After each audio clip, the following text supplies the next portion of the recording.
Toute l'actualité du Racing Club de Lens en moins de 3 minutes, c'est tout de suite et c'est dans le JTL.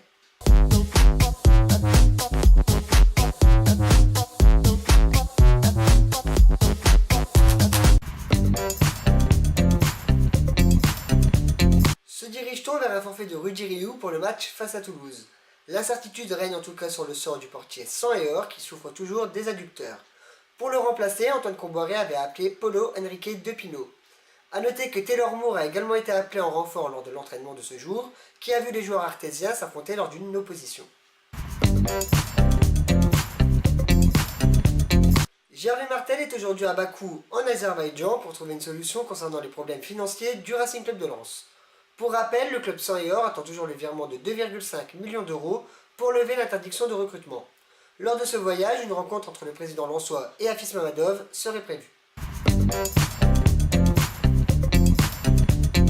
Le projet de film de Pierre Ménès avance. Les équipes du réalisateur Fabien Ottoniente étaient en repérage ce jour à la Gaillette afin de préparer le long métrage qui aura pour décor le Racing Club de Lens. Le film racontera l'histoire d'un jeune homme incarné par M. Pokora dont la carrière sera brutalement arrêtée suite à un accident.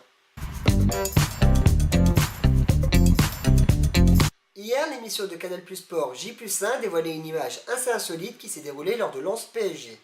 Le président de la Ligue, Frédéric Thiriez, présentait ses excuses à Nasser El Khelaifi pour ce terrible arbitrage. Face à la polémique, le journaliste de l'équipe Eric Bilderman a contacté Gervais Martel, qui lui a confirmé avoir reçu les mêmes excuses de la part du président de la Ligue. Au micro de RMC, Frédéric Thiriez s'est exprimé sur le sujet. J'étais au Stade de France pour ce match qui devait être une fête. Et j'étais entre les présidents de Lens et du PSG, et j'ai simplement vu la même chose que tout le monde, et notamment tout le public. C'est-à-dire un match qui aurait pu gravement déraper en raison de faits d'arbitrage. À la fin du match, j'ai dit aux deux présidents que j'étais désolé pour ce problème d'arbitrage. Pourquoi s'offusquer que j'exprime mes sentiments de tristesse aux deux présidents? J'insiste bien auprès des deux présidents. Gervais Martel l'a d'ailleurs dit lui-même. Il ne faut pas chercher plus loin. Je ne supporte pas qu'on mette en doute l'impartialité qui est la mienne et que je pratique depuis 12 ans à la présidence de la LFP. Félicitations à Julien Rack qui fut le premier à trouver notre dernier joueur mystère, Antoine Dormiac. Aujourd'hui, un nouveau joueur, c'est parti.